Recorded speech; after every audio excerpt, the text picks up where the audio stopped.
Today on UnRolled, I brought back the... Actually, he doesn't even have blonde hair anymore. I can just call him Potato. But he's come back to talk to us. It's been a minute. Cool. Now, Sandy thinks he's doing the intro, but he's absolutely not, because I'm back. It's time to re-steal my limelight. It was a good time without him. And now it's going to have to be a great time. And on this week's UnRolled, we've got quite a few doozies for the people. Starting off with the Celica engine swap that, well, it doesn't go to plan. It's not much of a swap, really. No. It's in there at the moment, I think. Yeah, well, no, it's not even now. It's not even for in you there. people, we're about to put something in and it's all about to go pear-shaped.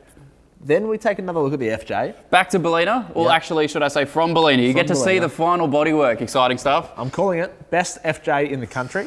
It's up there. But we also talk more classics. You guys seem to like the classics last week, so we've brought more classics back again. James talks to an old Italian. No, he doesn't. Well, the car, yeah, it's an old Italian. He talks to the Italian that owns it too. Does he?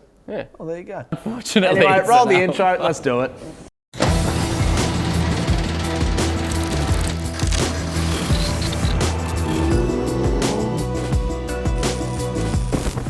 The first thing we're going to jump into is the FJ body. No, that's where he's wrong. See, this is why I'm back, people, because the first thing we're going to talk about is the Celica. That's okay. I'll take it from here. Now, when you engine swap a Celica or any car, there's a couple of things you want to do. Go on, tell me about your engine swap. Pull out a blown motor and put a nice, good working one in. The worst part about this segment, though, is the first motor wasn't even blown. Nope. It ran really well. It was perfect. One owner car. It was actually really nice. It was fantastic. And then the motor that we were going to put in it, well, in theory, it would be a working motor, Well, you've got this motor in this episode, I think. We do. And that's where it all goes wrong.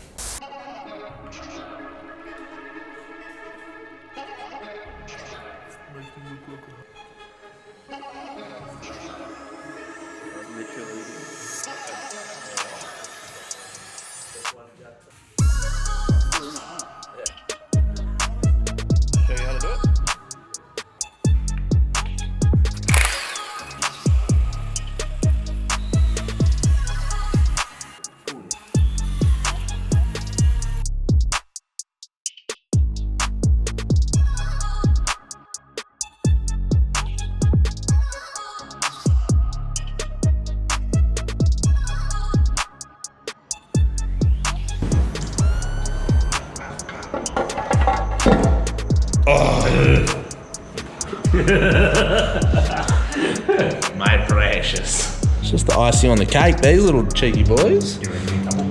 Yeah. Two more, hold on. Oh my, this is the pocket. I'll tell you what, that's a nipple. Sorry, that's a nipple. We don't want, well, we could want that.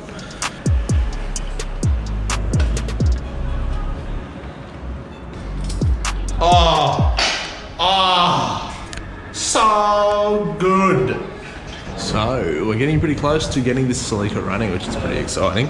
I am wrecked. We've been doing some late nights. The engine's in. We're just swapping from that old unregulated alternator to a new regulated alternator with a little bit of a custom bracket, so that's all good. That conversion's done.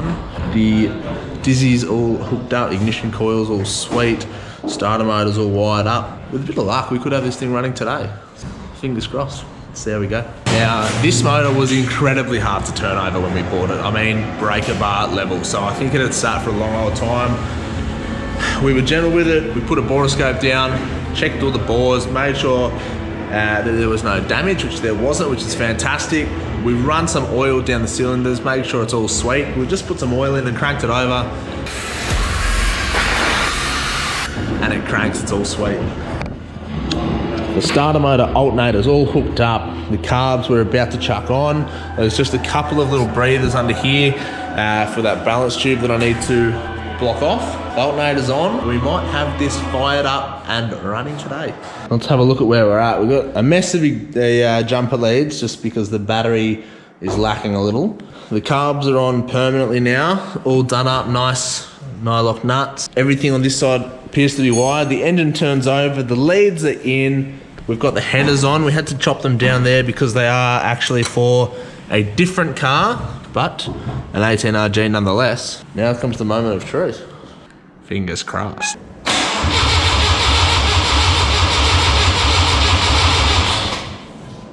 So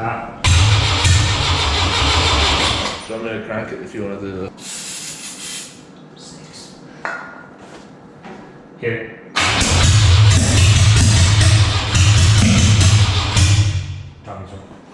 12 mil. Smoky boy. Ooh.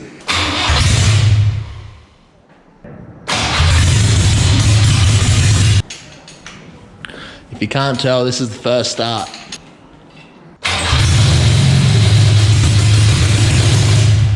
That's on the starter. Oh, that was just on the starter. When I take the starter off, It just dies.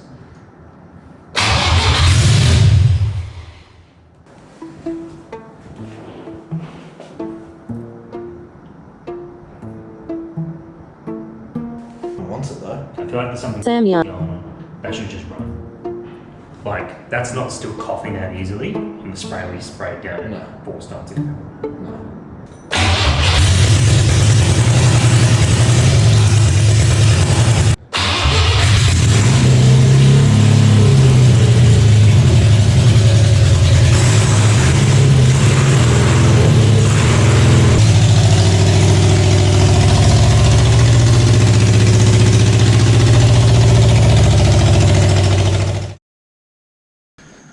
James and I, we are.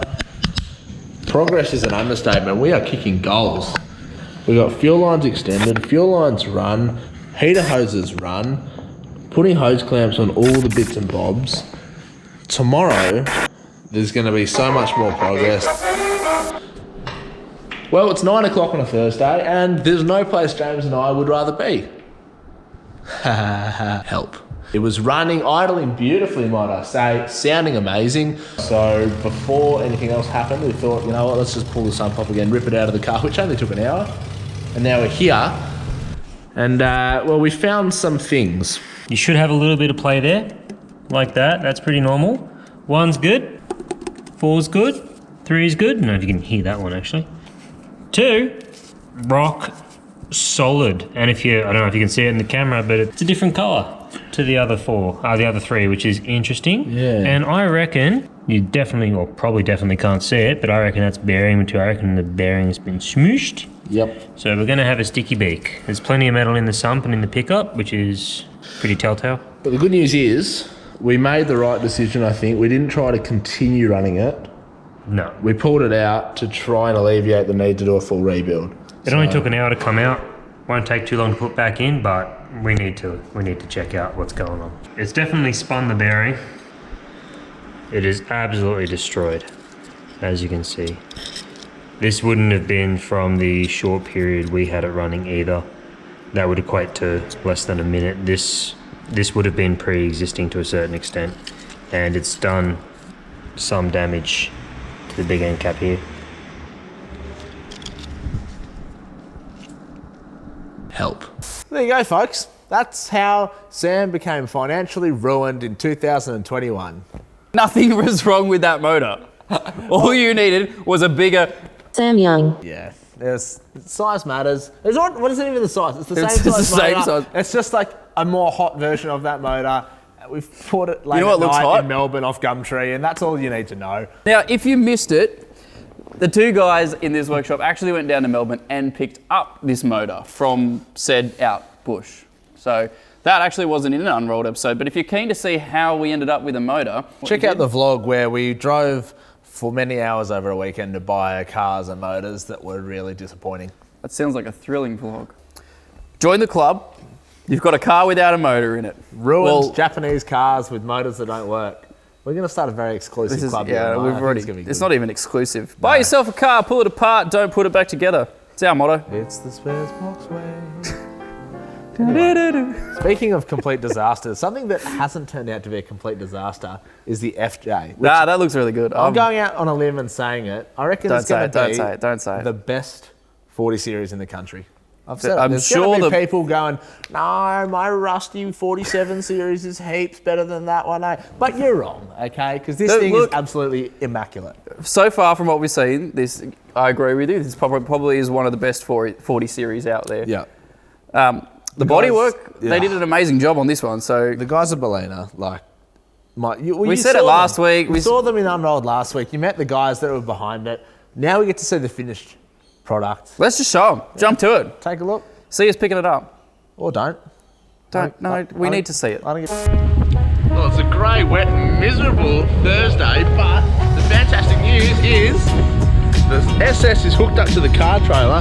James is following us in the Alfa, and this is probably the most exciting day we've had in 3 years because the Fj40 cab, it's coming home. It's fully painted. It looks $1 million. We're gonna go pick it up, bring it back, and start assembling the cab. Come for the journey. Oh my God, I'm excited. Yahoo! The paintwork looks amazing. Take a look. You want to line that up to it? Right. You can see your reflection.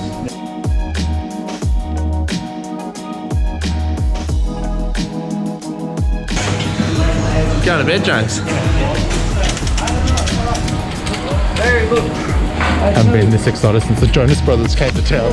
Tell you what, you've never seen a group of blokes more anxious than us three right now. The most delicate, most gloriously painted Fj40 in the country, loaded on tarps, blankets. James brought a picnic rug, and Andy got a haircut, and it's all going on here. Stress levels are high. You got my anxiety. Yeah. Ooh la la.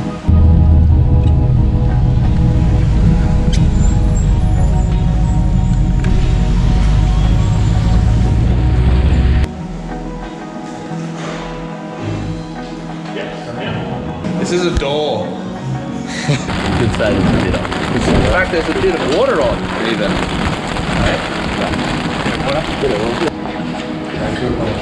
And down. Suckers.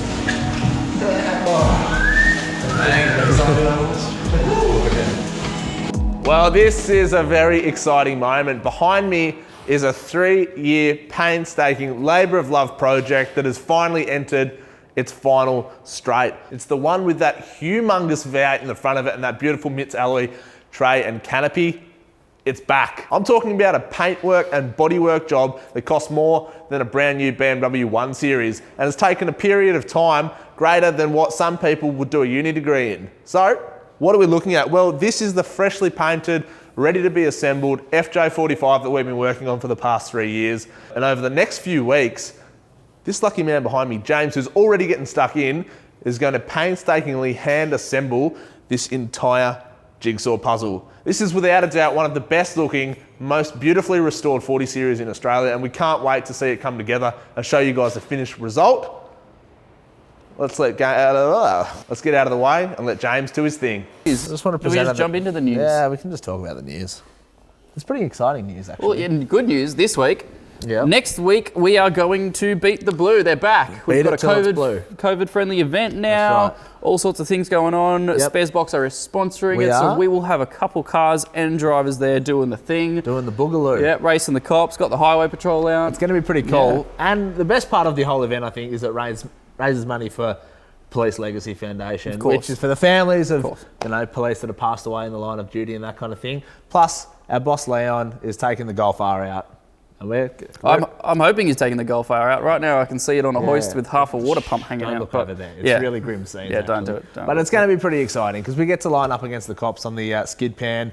We're going to have the naughty 40 in the show and shine. Are you which- taking that? Yeah, if it works and runs and drives there, we That will. sat in the car park for Or about. you can see it on the 3 side of the weeks, M4 broken down with the bonnet open. It's going to be one of those sort of situations. We'll find out.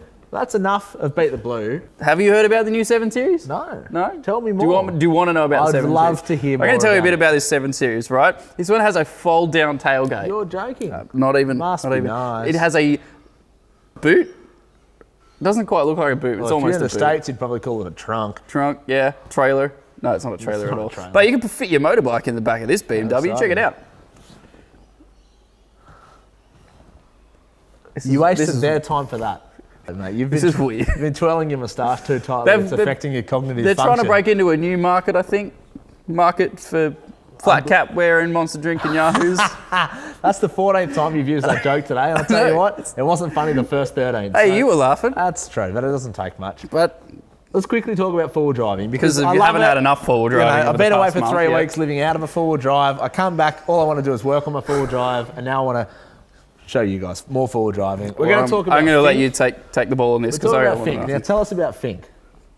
That's what I thought. Spelt with an F, Yeah, ends in that's a right. K. He doesn't know anything, but it's okay. I'm going to quickly run you through. It's one of the most epic off-road races in the country, probably in the world even. Okay. And this year we actually sponsored a trophy truck steered by Paul Wheel, and he actually managed 12th place out of over 170 entries, which is pretty sick. Not bad. And the trophy truck looks like that, and it is absolutely off its, I was going to say off something, but it's off its chops. It's absolutely epic. Paul Wheel did an amazing job.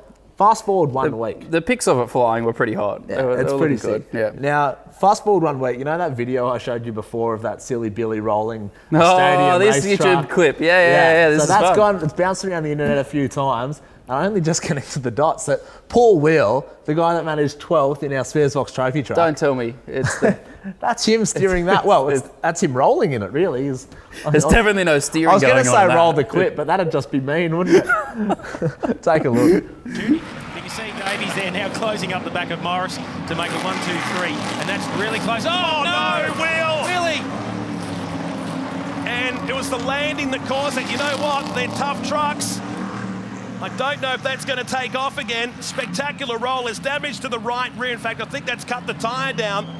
The enforcer pulls up to make sure he's okay. And the crowd cheer as the KMC Wheels entry. Now, the best part of Paul Wheel is, wouldn't even call it an accident, it's just a part of racing. How is there a best part of that? Though? Well, look, there's a silver That's a bit lining, of is that the car rolled 6 and a bit times, but he managed to get it back on its wheels. You saw him do that little throttle input at the end. Little blip. Keeps it on his wheels. Give it a go. After he's rolled. I mean, the forces through that man's neck, I mean, it probably would have shortened him a fair bit, but he's come good, and then he drove it back to the pits. I mean, that takes character. That takes character. To be able to pull that off, I'm no four-wheel driver, but that's some skill. Neither am I, but that's definitely some talent that we all wish we had. Now, I think you've got an Italian. Because James isn't on the couch today, I thought I'd give him his own segment. Is he back? over there crying in the corner It next is to that too. Volkswagen? Oh, well. Poor bloke. Better luck next time. Oh, well. He gets to talk about Italian cars now.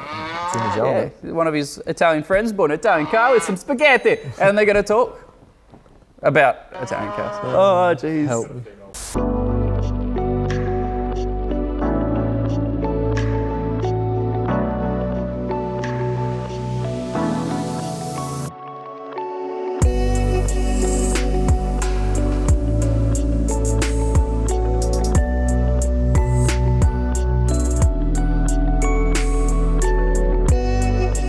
G'day guys, this is Claudio and this is his 1974 Alfa Romeo GTD 2000. Thanks for bringing it down, Claude. Tell us, first off the bat, how long have you had this thing? So I've had this for about 3 years now. I actually started looking for one of these probably about 4 or 5 years ago when I came back from living overseas. And I saw that the market was starting to pick up for these cars. Back when I was at uni, you could pick one of these up for about $2,000. And then since that time, the values just started skyrocketing. And sort of when I came back around that time, around say 2016, I saw that the values had pretty much, tripled, quadrupled, and then they just kept going up. So at that time I said, if I'm gonna buy one, before they get ridiculous, sort of going the way of like 911s, that was the time that I had to jump. So I found this one, which at the time was in, really good nick. It was owned by a guy down at Barrel Way. I managed to get in contact with a few of the owners previous to him. I can trace it back to about the mid 80s. And so I'd say the first, 10 to 12 years of the car's life are pretty much unknown, other than a photo from when it was first purchased in Western Australia. So the car had a bit of history. The owner at that time had kept it in pretty good condition. I suppose the body was in, probably one of the better ones that you could see in the market. I'm sure it's got its own little gremlins body-wise. I know at one stage I'll be up for a full restoration, but at this stage it looks like it's going to be, at least 10, 15 years away. So I might just do it because I feel like getting the car absolutely immaculate. And this is a 2 litre, correct? 2 litre. 2 litre car. So a lot of people swap these over to the 2 litre engines. This one came with the 2 litre. Mechanically, when I got the car, it was in good condition. It was obviously still wearing a lot of the original mechanical parts that it came with from the factory, which obviously by today's standards, a lot of them had either worn out or needed replacing. All of these sort of, maintenance things and just sort of the first things that you should look at when you first buy the car, I got done. And then since then, I've slowly started doing some mechanical upgrades. I guess you could say most of the upgrades have been underneath the skin. Apart from sitting a little bit lower, it looks to be still pretty factory from the outside, which is kind of the look that I've been going for.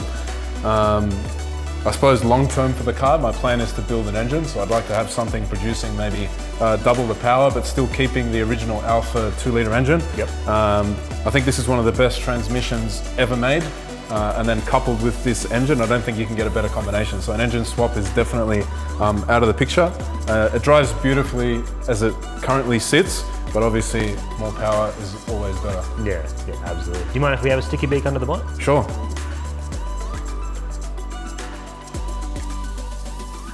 It all looks pretty original in here, mate. Obviously the factory Webers, the ignition leads look quite nice, but I really can't pick anything else in here. Just give us a walkthrough of what you've done with this thing. Yeah, so as I was saying before, I tried to keep the car, I guess, looking as original as possible. The engine, as I said before, hasn't had any work done to it, so it's actually still running factory power, which a lot of people say is plenty for these cars, but I disagree. But for the moment, I think my focus is getting all of the handling and brake work done. But from an engine point of view, the only items I've really done is more focused towards reliability. So new coil, the ignition leads which you picked, the electronic distributor. I've had the cooling system completely rebuilt. The carburetors have been rebuilt, and now I'm running the standard pipe across filter. I'd love to run it on some trumpets, but I think just for I guess preservation of the engine, I have to run it with an air filter. It's still running the factory dual circuit brakes, which are actually really good from the factory. I'm running a lightweight racing battery, which for what I use the car, it's never let me down. And apart from that, the car's pretty much factory. All as Alfa intended. Yeah. But it looks really tidy in here. There's no real rot in the engine bay or anything like that. So no, I mean, wiring's obviously original still. Yeah, I mean, look, structurally the car's good. I suppose from an engine bay point of view, I'm not really pedantic about keeping it clean. For me, it's more of a work area, and I actually like it looking a bit like, like an engine bay. Yeah. Mate, fantastic. If it's all right with you, I'd really love to put this thing up on the hoist and kind of have a better look underneath, because I know these cars have a couple of interesting things to them underneath. Sure. And after that, maybe we can go for a hoot around the block. Yeah, sounds good. Sick.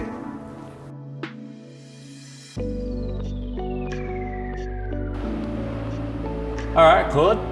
Mate, it's pretty original under here. The first thing that sticks out is this exhaust. Obviously, that's not Alfa. No, so the exhaust, I suppose from the manifold all the way back is the Alfaholics unit. Great quality exhaust for the price. Obviously it's a tried and tested set. It just made sense to go with something Alfaholics. They're kind of like the brand to go if you've got, a classic Alfa.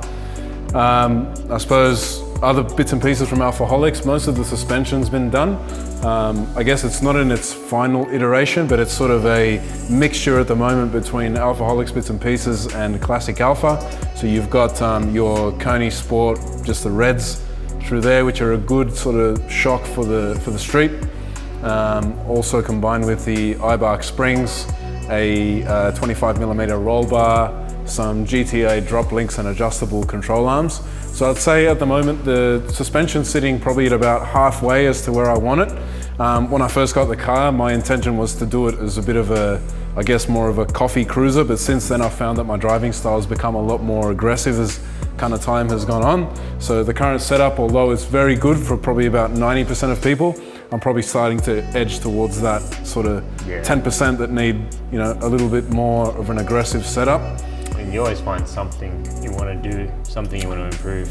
Yeah, definitely. Like once you start driving the car and you sort of start getting to know it better and also finding the sort of driving style that you're sort of edged more towards, you start tailoring sort of bits and pieces to suit that driving style. It obviously doesn't weigh a whole lot, right? So you don't need bulk horsepower in something like this. No, definitely not. So I think, I suppose the first thing you do is when you've got a car like this is you've got to get away from the idea that you're going to have a high horsepower build unless you're looking at engine swaps. So most of my modifications, I guess, have been at enhancing what the factory came with, rather than trying to, I guess, reinvent the wheel and trying to go for something that the car was never sort of intended to do. Which I think is great, being a little bit sympathetic to what the car is and what it was intended to be. Yeah, definitely. I mean, most of these things have been done to sort of enhance the driving experience. I'm a big believer in sort of keeping all of the old parts so that if you ever sort of want to go back to a stock thing, everything that's been done to the car at this point is a simple bolt-on. So it's quite easy to just return everything to factory if at one point that's what I want to do. And I kind of like keeping that sort of, that option open. And as far as gearbox and diff go, all original as well? Yeah, so everything on the car, I guess from the engine back, apart from the exhaust obviously, is original from a driveline point of view. So I guess my plans kind of mid-term would be to do a full gearbox rebuild. At the moment the gears are sort of shifting fine, but I guess, you know, with the type of driving that I do, it kind of just accelerates what was already there, which, you know, the synchros weren't that great when I bought it.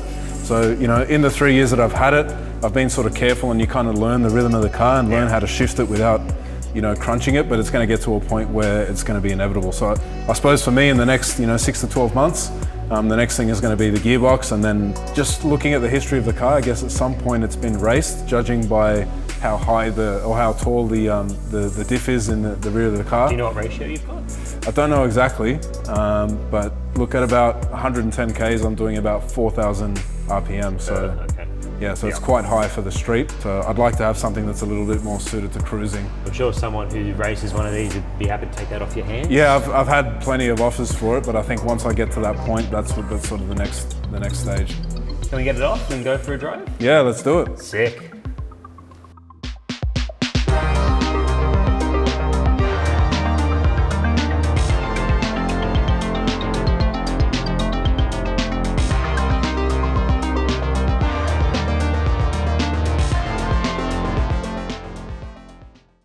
What an action-packed episode of UnRolled. It was a good one. There was so much going on.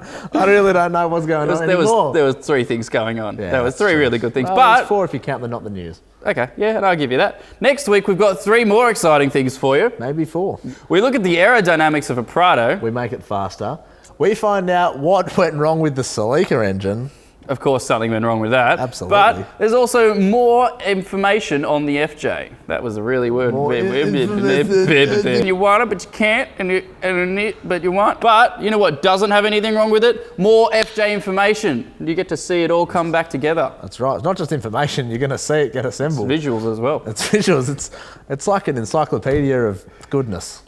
That next week, UnRolled, 5:30 Thursday. Let's find it here on the couch. Goodbye, goodbye, good friends, goodbye. You know that song? Goodbye, 'Cause now my lover. it's time to go. The moon, the bear, and the big blue house. Just will see you very soon, I know.